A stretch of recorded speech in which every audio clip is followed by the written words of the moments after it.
আসসালামু আলাইকুম, কেমন আছেন সবাই? আশা করি সকলে অনেক ভালো আছেন।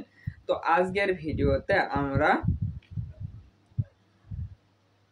ভোক্তার স্বাধীনতার অভাব, অর্থনৈতিক কার্যাবলীর উদ্দেশ্য সম্পর্কে জানব। তো চলো বেশি কথা না বাড়িয়ে আজকের ভিডিওটি শুরু করা যাক।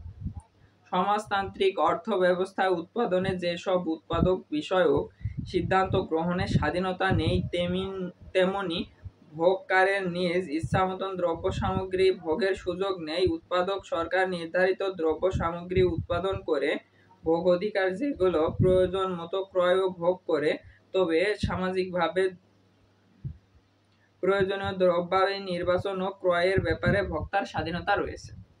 অর্থনৈতিক কার্যাবলীর উদ্দেশ্য সমাজতান্ত্রিক অর্থব্যবস্থায় সকল অর্থনৈতিক কার্যাবলী প্রতিটি নাগরিকের মৌলিক চাহিদা পূরণ ও জনগণের সর্বাধিক কল্যাণ সাধনের লক্ষ্যে প্রচালিত হয়। এখানে ব্যক্তিগত মুনাফার কোনো প্রয়োজন নেই। আয় বন্টন ধনতান্ত্রিক অর্থব্যবস্থায় মুনাফার মধ্যে শ্রমিকের মজুরির যে অংশ থাকে তাকে দেওয়া হয় না। পুঁজিবাদ ও উদ্যোক্তাও এ মুনাফা গ্রহণ করে। সমাজতান্ত্রিক অর্থব্যবস্থায় অর্জিত মুনাফার মালিক রাষ্ট্র বা সরকার। কিভাবে ভূমির খাজনা ও মূলধনের সুদ সরকারের কোষাগারে জমা হয়, কারণ সরকার ভূমি ও মূলধনের মালিক। সমাজতান্ত্রিক অর্থব্যবস্থায় রাষ্ট্রের শ্রমিকের দিনমজুর প্রদান করে এবং উৎপাদিত অন্যান্য ব্যয় নির্বাহ করে, ফলে ধনতন্ত্রের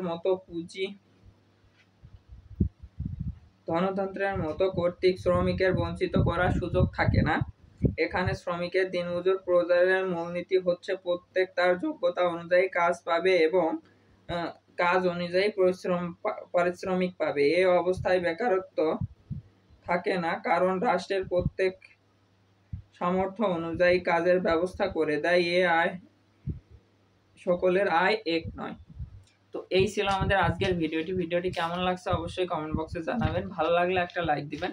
আর আপনি যদি আমার চ্যানেলে নতুন দর্শক হয়ে থাকেন তাহলে চ্যানেলটি অবশ্যই সাবস্ক্রাইব করবেন। দেখা হচ্ছে পরবর্তী কোনো ভিডিওতে নতুন কোনো টপিক নিয়ে। ততক্ষণ সবাই ভালো থাকবেন, সুস্থ থাকবেন, নিজের খেয়াল রাখবেন। আল্লাহ হাফিজ।